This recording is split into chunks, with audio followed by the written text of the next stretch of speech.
Question is identify the following fraction which is not an equivalent. यहाँ पे हमें fractions का ग्रुप प्रोवाइड है, उसमें से हमें पता करना है कि कौन सा फ्रैक्शन इक्विवेलेंट फ्रैक्शन नहीं है। सो हम फर्स्ट इन फ्रैक्शंस को सिंप्लीफाई करेंगे। Simplify the fraction using HCF method. HCF means high common factor हम निकालेंगे। सबसे पहले जो भी हमारे पास फ्रैक्शंस है, उन फ्रैक्शंस के हम फैक्टर्स निकालेंगे। फैक्टर्स निकालने के बाद उनमें से हम हाई कॉमन फैक्टर निकालेंगे। So first is 8/11।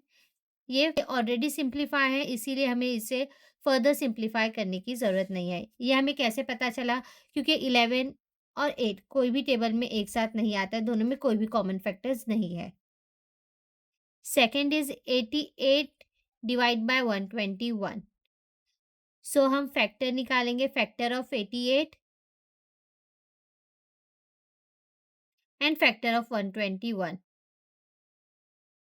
ये हमारा प्राइम फैक्टराइजेशन का मेथड है। 2 4 ज़ा 8, 2 4 ज़ा 8, 2 2 ज़ा 4, 2 2 ज़ा 4, 2 1 ज़ा 2, 2 1 ज़ा 2 एंड 11 1 ज़ा 11।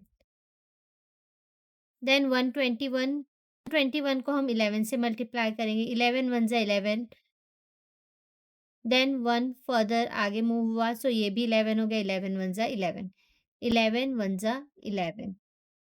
सो यहाँ पे हम फैक्टर्स लिख लेते हैं। 2 2 2 11 एंड 121 के 11 एंड 11। सो दोनों में कॉमन फैक्टर क्या है? 11 है। सो हम यहाँ पे लिख देंगे HCF high common factor is 11। So 88 divide by 121 को हम डिवाइड करेंगे 11 से। 11 8 ज़ा 88 एंड 11 11 ज़ा 121। सो 88 डिवाइड बाय 121 को सिंप्लीफाई करने पे हमें मिला 8/11। And next is 16 divide by 22। इसे भी हम सिंप्लीफाई करेंगे यूजिंग एचसीएफ। 2 8 ज़ा 16, 2 4 ज़ा 8, 2 2 ज़ा 4, 2 1 ज़ा 2, 2 1 ज़ा 2, 2 1 ज़ा 2, 11 1 ज़ा 11। देन 16 एंड 22 के फैक्टर्स हम पहले लिखेंगे। 16 के फैक्टर्स है 2 2 2 2, 2 multiply by 2 multiply by 2 multiply by 2। And then 22 के फैक्टर है 2 एंड 11, 2 मल्टीप्लाई बाय 11। सो इसमें एचसीएफ निकालना है, तो कॉमन फैक्टर हमारे पास सिर्फ दोनों में क्या आ रहा है? 2 आ रहा है। फर्दर आगे इसके पास तो 2 है, लेकिन इसके पास 11 है और इसके पास 11 है, तो इसके पास 2 नहीं है। इसीलिए इसका एचसीएफ आया 2। देयरफॉर 16 डिवाइड बाय 22 को हम डिवाइड करेंगे 2 के साथ। 2 8 ज़ा 16, 2 11 ज़ा 62। सो इसका भी कॉमन फैक्टर 8/11 आया है, सेम फर्स्ट की तरह। अब हम थर्ड की तरफ मूव करते हैं। नेक्स्ट क्वेश्चन है 11 डिवाइड बाय 22। सो पे क्लियरली दिख रहा है कि ये 11 के टेबल से मल्टीप्लाई होता है, यानी इसका हाई कॉमन फैक्टर क्या है? 11 है। सो 11 डिवाइड बाय 22 को मल्टीप्लाई करेंगे हम 11 के साथ। सो आंसर इज 11 1 ज़ा 11, 11 2 ज़ा 22। अब यहाँ पे हमें क्या मिला? 2 1/2। जो हम यहाँ आंसर लिखते हैं कि 11 divide by 22 is not an equivalent fraction.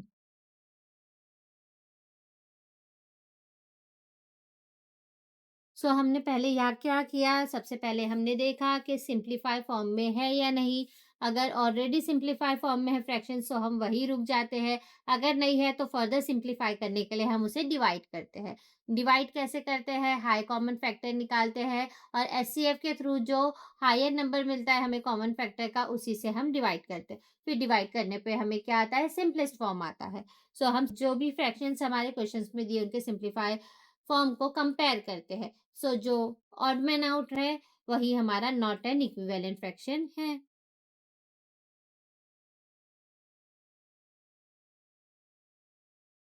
So next question is find N equivalent fraction with denominator 18। हमें हमें ये जो फ्रैक्शंस दिए हुए हैं सबके डिनोमिनेटर 18 पे ले जाने हैं।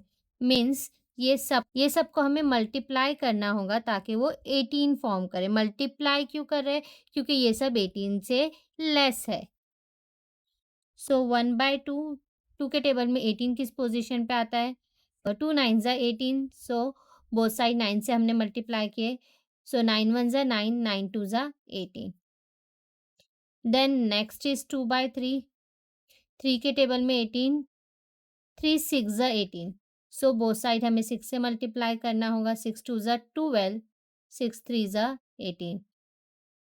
देन नेक्स्ट इज़ 4/6, 6 के टेबल में 18, 3 की पोज़ीशन पे, सो बोथ साइड हमने 3 से मल्टीप्लाई किया। 4 3 ज़ा 12, 6 3 ज़ा 18। देन 2/9, सो 9 के टेबल में 18 किस पोज़ीशन पे आता है? 2 के टेबल में।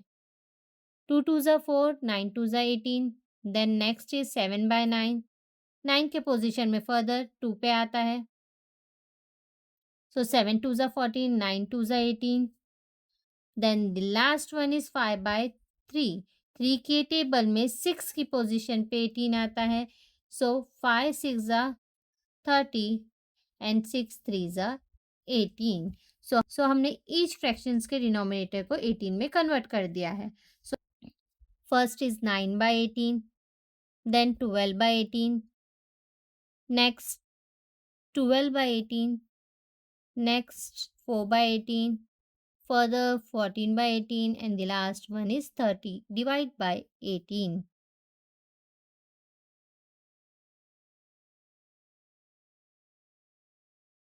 Let's move toward the next question. Find an equivalent fraction with denominator 5 for each of the following fractions. जो हमें fractions दिए गए हैं, each fractions के denominator को हमें 5 करना है या वो इक्विवेलेंट फ्रैक्शन है या नहीं वो बताना है कि 5 हो सकते हैं या नहीं। So it is not possible.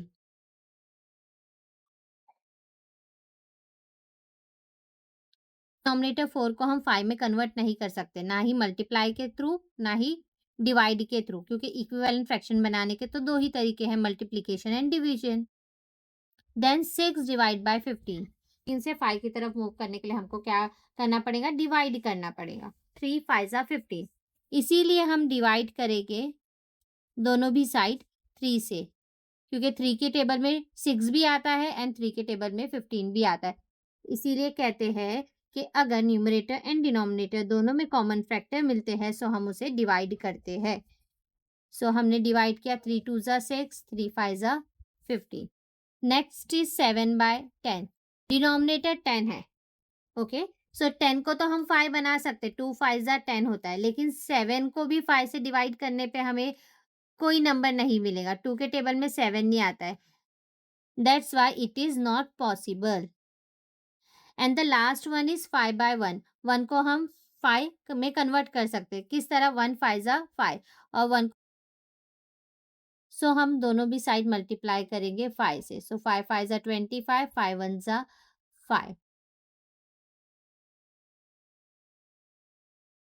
सो हमें यहाँ आंसर मिला। फर्स्ट का it is not possible, second का 2/5, third is not possible, fourth is 25/5।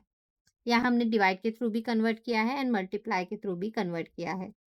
First answer is it is not possible, second is 2/5, third is also not possible, and the last one is 25/5.